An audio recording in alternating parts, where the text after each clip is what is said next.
नमस्कार दोस्तों, NDTV India पर एक बार फिर आप सब देख रहे हैं रफ्तार रिपोर्टेड और मैं हूं आपका होस्ट शम्स। आज के शो की शुरुआत एक बार फिर एक बिल्कुल नई एसयूवी के साथ। इसका नाम है स्कोडा कोडियाक।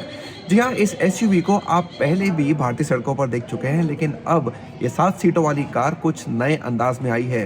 कई ज़्यादा फीचर्स हैं और एक बिल्कुल नया इंजन भी है। हम यहाँ कर रहे हैं कार की सवारी। फुल साइज एसयूवी सेगमेंट में पिछले साल कुछ नई कारें आई, जैसे एमजी ग्लॉस्टर और टिगुआन ऑल स्पेस। लेकिन फोर्ड एंडेवर और होंडा सीआरवी ने बाजार को अलविदा भी कहा, बल्कि ऑल स्पेस भी अब बिक्री पर नहीं है। तो फिलहाल आप टोयोटा फॉर्च्यूनर, महिंद्रा अल्टुरिस G4 और एमजी ग्लॉस्टर में से चुन सकते हैं। तो स्कोडा के लिए कोडियाक फेसलिफ्ट लाने का ये सही समय लग रहा है।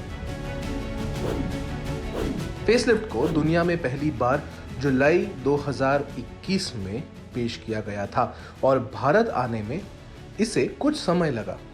तो चलिए करते हैं इसकी सवारी।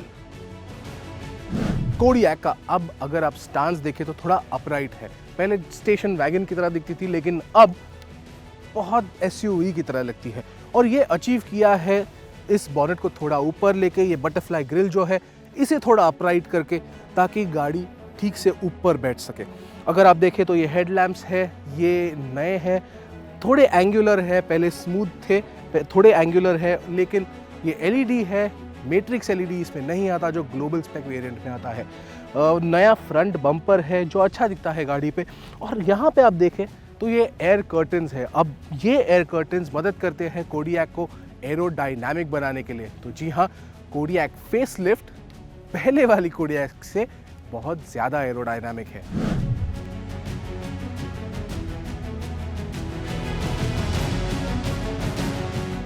बाहर की तरह ही अंदर भी कुछ अहम बदलाव हुए हैं।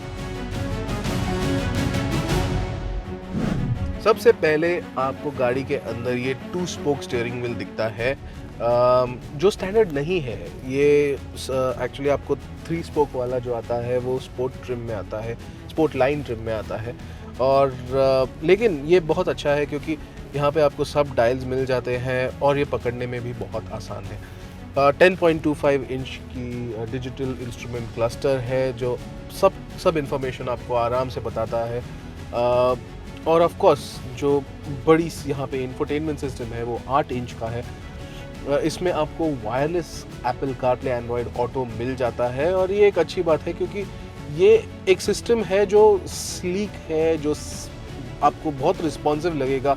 आप इवन इसके बाद इससे आप जुड़ जाएंगे तो आपको पता चल जाएगा कि ये कितना इंट्यूटिव है, कितना स्लीक है। आप सब कुछ देख सकते हैं। यहाँ पे ऑफ रोड इन्फॉर्मेशन जो है आपको मिल जाती है।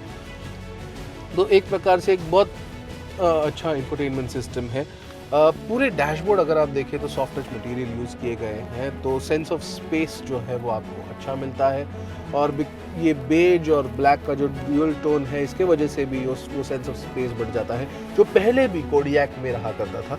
पैनोरामिक सनरूफ आपको मिलता है, जो एम्बियंस है गाड़ी का वो एक अलग ढंग से बदल जाता है क्योंकि आपको ग्लास एरिया मिल जाता है। उसके वजह से फिर से आपको लगता है कि ये गाड़ी बहुत बड़ी है। तो एक प्रकार से बहुत अच्छी तरीके से ये निभाया है स्कोडा ऑटो इंडिया ने इस फेसलिफ्ट में। सीट्स भी काफ़ी अच्छे हैं। आपको इसमें अच्छा अंडर थाई सपोर्ट भी मिलता है, लंबार सपोर्ट भी अच्छा मिलता है। और एक अपडेट है इन सीट्स को अभी वेंटिलेटेड सीट्स है, तो हीटिंग और कूलिंग आराम से मिल जाता है। लेकिन हमें लगता है कि अगर इन सीट्स में मसाज फंक्शन हो तो बहुत अच्छा रहता था, क्योंकि इस प्राइस पॉइंट पे जहाँ पे स्कोडा ने कोडियाक को लॉन्च किया है, उस प्राइस पॉइंट पे ये गाड़ी सबसे अफोर्डेबल गाड़ी होती विद मसाज सीट फंक्शन।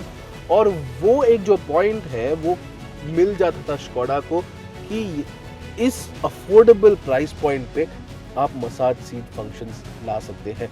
और मैं ये कह रहा हूँ क्योंकि ग्लोबली स्कोडा कोडियाक में मसाज सीट फंक्शन मिलते हैं, और ये बस इंडिया में लाते थे तो फिर और भी आकर्षक लगता था। कार में अब एक नया इंजन दिया गया है। कोडियक पर डीजल की जगह अब पेट्रोल ने ले ली है, कंपनी की भारत में सभी कारों की तरह। कोडियक फेसलिफ्ट में आपको मिलता है 2 लीटर का टर्बोचार्ज पेट्रोल मोटर जो 187 ब्रेक हॉर्स पावर देता है और 320 newton metres of torque. 0 to 100 kilometre आता है 7.8 सेकंड में। और जो कोई कंप्लेन करते थे कोडियक के पावर के बारे में, जो पहली की कोडियक थी इंडिया में आई थी, जो लोग कहते थे कि वो अंडर पावर्ड है, स्कोडा ने उनकी बात सुनी है और इसमें बहुत सारी पावर दी है गाड़ी को। तो 7 स्पीड DSG गियर बॉक्स है जो कंटिन्यूसली पावर फीड इन करते रहता है व्हील्स को।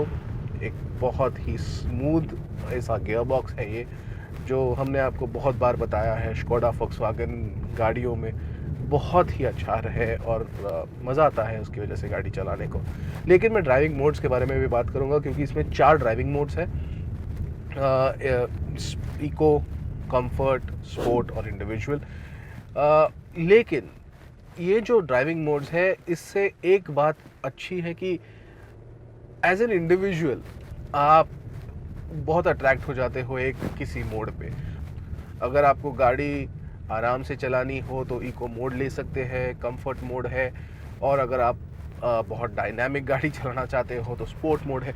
तो ऐसे काफ़ी कैरेक्टर्स हैं जिससे आप आइडेंटिफाई कर सकते हैं इस गाड़ी में। लेकिन मैं डायनामिक चैसी कंट्रोल के बारे में भी बात करूंगा क्योंकि जो मोड आप सिलेक्ट करते हैं डैम्पिंग वैसा एडजस्ट होता है।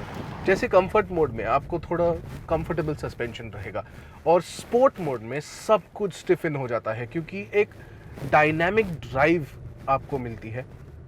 इसी वजह से अगर आप किसी माउंटेन रोड से जा रहे हो, ट्विस्टी रोड से जा रहे हो और आपने स्पोर्ट मोड सिलेक्ट किया है तो ये डैम्पर्स एडजस्ट होते हैं ताकि आपकी गाड़ी ये आराम से जा सके और आपको बढ़िया ट्रैक्शन भी मिल सके। और अंदर के लोग हैं वो भी ज़्यादा हिले नहीं गाड़ी जब ट्विस्टी रोड पे जाती हो तो, ताकि अंदर के लोग भी कंफर्टेबल हो और आपको एक स्पोर्टी राइड मिल सके। ये बहुत बहुत इफेक्टिवली इस गाड़ी में काम करता है। डायनामिक चैसी कंट्रोल सिर्फ सबसे महंगे ट्रिम में लगा है, लेकिन एक चीज है जो कोडियक में काबिले तारीफ है, सेफ्टी। कार में 9 स्टैंडर्ड एयरबैग्स के साथ ABS, EBD, multi collision braking system, hill hold assist और हिल डिसेंट कंट्रोल के अलावा पार्क असिस्ट और कुछ और ड्राइवर असिस्ट सिस्टम्स दिए गए हैं। तो हाँ, तकरीबन हर तरह से कार पहले से बेहतर है। इसके लिए स्कोडा की तारीफ करनी होगी। अंत में बात कीमतों की। कोडियक 35 लाख रुपए से शुरू होती है और टॉप एंड वर्जन के लिए 37,50,000 रुपए तक जाती है। इसकी अल्ट्यूरिस G4 से तुलना करें तो उसका 4WD टॉप एंड वर्जन भी कोडियक के बेस वेरिएंट से करीब 4 लाख रुपए सस्ता है। ग्लॉस्टर भी सस्ती है, केवल ADS वाले सैवी वेरिएंट को छोड़कर जो करीब 1 लाख रुपए महंगा है। अगर हम सेगमेंट की सबसे ज्यादा बिकने वाली कार यानी टोयोटा फॉर्च्यूनर से तुलना करें तो इसका 4x4 मैनुअल कोडियक के बेस वेरिएंट से करीब 1 लाख रुपए महंगा है। स्कोडा ने काफी समझदारी से कोडियक की कीमतें रखी है, इसलिए यह हैरानी की बात नहीं, इसका पहला बैच कार लॉन्च होते ही बिक गया। कोडियक मजेदार है और इस अपडेट के साथ सेगमेंट में कड़ा मुकाबला देने के लिए तैयार लगती है, लेकिन फॉर्च्यूनर से टक्कर लेना आसान नहीं है और हमें दोनों को आमने सामने लाने का इंतजार रहेगा।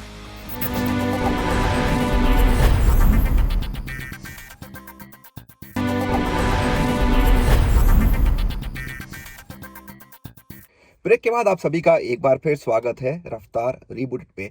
अगर आपने किसी कार कंपनी से एक पुरानी कार खरीदी है तो बहुत मुमकिन है कि आपने ये काम मारुति सुजुकी ट्रू वैल्यू से किया होगा। इस ब्रांड ने हाल ही में अपने 2 दशक पूरे किए हैं। आइए एक नज़र डालते हैं इस लंबे और कामयाब सफ़र पर। Maruti Suzuki true value organised use car sector में कई सालों से एक बड़ा नाम रहा है और अब इस ब्रांड ने 20 साल पूरे कर लिए हैं। इसके सफ़र के बारे में बात करने के लिए हमारे साथ हैं शशांक श्रीवास्तव, एग्जीक्यूटिव डायरेक्टर हैं मार्केटिंग और सेल्स के मारुति सुजुकी इंडिया लिमिटेड में। शशांक जान, आपका शुक्रिया हमसे जुड़ने के लिए। शुक्रिया।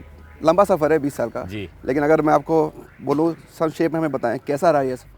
ये देखिए, सफ़र बहुत अच्छा था। जब हमने इसकी शुरुआत की थी तो हमने ये अपनी नई कार को सपोर्ट करने के लिए किया था।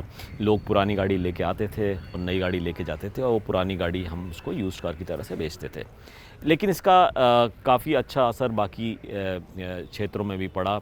जैसे डीलर के रेवेन्यू स्ट्रीम्स बढ़े, डीलर्स की प्रॉफिटेबिलिटी बढ़ी, हमारे स्पेयर पार्ट्स का कंजम्पशन, क्योंकि हम रिफर्बिश करते हैं, वर्कशॉप का यूटिलाइजेशन है वो बढ़ा। इस तरह से बहुत अच्छा सफ़र रहा है और वॉल्यूम्स भी बहुत तेज़ी से बढ़े हैं। तो इसलिए आपने देखा होगा कि हमने पूरा ही नया CI यहाँ पे किया है ट्रू वैल्यू के लिए, और हमने हमारा जो नेटवर्क है वो भी इस 20 साल में बहुत ग्रो किया है। अब हमारे करीब 550 आउटलेट हैं 261 शहरों में। तो इस तरह से ये बहुत बड़ा नेटवर्क बन गया है और ये उम्मीद है आगे जाके ये और भी इसमें इजाफा होगा। स्पेशली यूज़ कार सेक्टर में एक बड़ा सवाल है भरोसा कस्टमर का। आप उसे किस तरह की कार दे रहे हैं, तो ये प्रोसेस किस तरह से बदला है पिछले 20 सालों में? किस तरह से आप गाड़ियों को चेक करके कस्टमर के हवाले करते हैं? जी, इसमें काफ़ी बदलाव आया है। और अगर आप उसमें देखें कि पहले हम सिर्फ 120 चेक पॉइंट्स होते थे जिससे हम पता करते थे कि गाड़ी कैसी है। लेकिन जैसे जैसे वक्त गुज़रता गया ये नंबर ऑफ़ चेक पॉइंट्स जो हैं उसमें इजाफ़ा होता गया। और अब हम 377 टच पॉइंट्स हैं जो हम चेक करते हैं कस्टमर्स की गाड़ी के रिलेटेड। और इस तरह से हम जो टेक्नोलॉजी यूज़ करते हैं, MI, AL, ये सब टेक्नोलॉजी भी यूज़ करते हैं। इंजन जो हमारा प्राइसिंग का इंजन है वो भी बड़ा टेक्निकल और बहुत ही एडवांस हो गया है, जिस तरह से हम प्राइसिंग करते हैं अपनी यूज़ कार्स को भी। काफ़ी बदलाव आया टेक्नोलॉजी के साथ। और कस्टमर्स की मांग में किस तरह का फ़र्क आया है, स्पेशली पिछले साल कोविड के आने के बाद से क्या फ़र्क देखा है आपने? देखिए, सबसे पहले तो मैं कहूँगा कि डिमांड बहुत बढ़ गई, क्योंकि आई थिंक कई लोगों ने डाउनग्रेड किया। जो पहले कोई और नई गाड़ी लेना चाहते थे, उनको शायद कई लोगों की इनकम्स कम हुई, कईयों की तो जॉब्स कम हुई, कई लोगों तो डिमांड के अगर हम उसके हिसाब से देखें तो उसमें काफ़ी इजाफा हुआ। जैसे आप इंक्वायरीज़ देखें या जो एक्चुअली बुकिंग्स और जो लेवल्स हैं, वैल्यूएशंस जो हम करते हैं वो बहुत बढ़। लेकिन एक साथ कोविड के दौरान हमने ये देखा पुरानी गाड़ी नहीं थी हमारे सिस्टम में, वो कम हो गई। इन अदर वर्ड्स, जो पुरानी गाड़ियाँ बेच के नई गाड़ी खरीद रहे थे वो थोड़ा सा रुक के खरीद रहे थे। तो इसलिए अगर हम देखें हमारे जो एवरेज एज है जो आ रही थी गाड़ियों की, जो हमारे ट्रू वैल्यू नेटवर्क में, वो करीब 8.1 ईयर्स की थी, जो बढ़ के 9.3 ईयर्स हो गई। अब वो दोबारा कम हो गई है और हम देख रहे हैं कोविड के बाद डिमांड बहुत स्ट्रॉन्ग है and people are now wanting to buy the used cars quite a lot। और यही वजह है कि हमने बहुत अच्छी इजाफा देखा है। हमारी जो ग्रोथ हुई है इस साल पिछले साल के मुकाबले, वो बहुत अच्छी है। अच्छा, मुझे बताइए दूसरे ब्रांड्स की कार्स के बारे में क्या है यहाँ पे नज़रिया, क्योंकि अभी हम यहाँ पे फिलहाल सिर्फ मारुति की कार्स ही देख रहे हैं जो पार्कड हैं। तो आप क्या दूसरे ब्रांड की कार्स में भी डील करते हैं? उनमें क्या तरीका होता है? जी, हम उसमें भी डील करते हैं। अगर जो आप यहाँ पे गाड़ी देख रहे हैं, ये गाड़ियाँ हैं जो हमने ख़रीदी, उनको रिफर्बिश किया, और ये मारुति की गाड़ी हैं। आप जैसे देख रहे हैं यहाँ पे ट्रू वैल्यू सर्टिफाइड, ये क्योंकि ये गाड़ियाँ इसमें सिर्फ स्पेयर पार्ट्स मारुति के लगे हुए हैं, हमारी वर्कशॉप में हुई हैं और हमने इसको पूरे उसमें खरीदे, तभी आप ये जो है सारी मारुति गाड़ियाँ देख रहे हैं। लेकिन कई बार कस्टमर आता है जो अपनी पुरानी गाड़ी, कंपटीशन की उनकी जो गाड़ी है वो बेच के हमारी नई गाड़ी लेता है, तो वो गाड़ी भी हम लेते हैं। इनफैक्ट आप को शायद हैरानी हो कि करीब 28% गाड़ियाँ ऐसी हैं जो हम अपने कॉम्पिटिशन की गाड़ियाँ वो लेते हैं और नई मारुति देते हैं। तो आखिर में जानना चाहता हूँ आपसे कि अगले 1 या 2 या 4 सालों में भी आपका क्या आउटलुक है? ये सेक्टर किस तरह से बढ़ेगा, कितनी स्पीड से इसमें फ़र्क दिखेगा? जी, बहुत तेज़ी से बढ़ रहा है। पहले तो मैं आपको ये बताऊं, ये सेक्टर जो है अब नए कार का जो रेशो है used car to new cars लगभग 1.5 है। ये कई कंट्रीज़ में जो ज़्यादा डेवलप्ड हैं हमारे से और जहाँ पे मार्केट मैच्योर हुआ है, जो हमारा मार्केट भी तेज़ी से उस तरफ जा रहा है, तो वहाँ पे करीब 2 to 3 टाइम्स है। तो आज की डेट में अगर 3 मिलियन पैसेंजर व्हीकल्स बिकती हैं साल में, तो इस मार्केट का एस्टिमेट लगभग 4.4 मिलियन के करीब है। अच्छा, तो और 45 लाख के आसपास 45 लाख के आसपास है। और उसमें पहले के मुकाबले एक और जो बहुत जिसमें कहते हैं बदलाव आया है, वो ये कि जो ऑर्गेनाइज सेक्टर है वो काफ़ी बढ़ गया है। तो ऑर्गेनाइज सेक्टर पहले 3-4% रहता था, मैं 10-15 साल पहले की बात कर रहा हूँ, जो आज 20% हो गया है। और जो C2C ट्रांसैक्शंस थे वो कम हो गए हैं। और इसी यही वजह है कि हमारा ट्रू वैल्यू का जो बिज़नेस है, जो हमारे प्री ओन्ड कार का बिज़नेस है, वो बहुत तेज़ी से बढ़ा है और हमें उम्मीद है आगे ये और बढ़ेगा। हमसे बात करने के लिए आपका बहुत बहुत शुक्रिया और ट्रू वैल्यू की आगे के सफ़र के लिए आपको all the best. Thank you very much. तो रफ्तार रिबूटेड में आज बस इतना ही। कैसा लगा आपको हमारा आज का शो और क्या नया आप इस शो में देखना चाहेंगे हमें ज़रूर बताइए। ट्विटर पे हमारा हैंडल है कारिंग बाइक हिंदी। हमें आपके फीडबैक का हमेशा की तरह इंतज़ार रहेगा। अगले हफ्ते आपसे फिर होगी मुलाकात कुछ और नई बाइक्स और कार्स के साथ। तब तक अपना ध्यान रखिए, सड़क पर बिल्कुल सेफ रहिए, कार्स में सीट पर ज़रूर लगाइए, आगे बैठे हैं और पीछे, स्कूटर्स और बाइक्स पे हेलमेट ज़रूर पहनिए, आगे बैठे हो या पीछे। नमस्कार।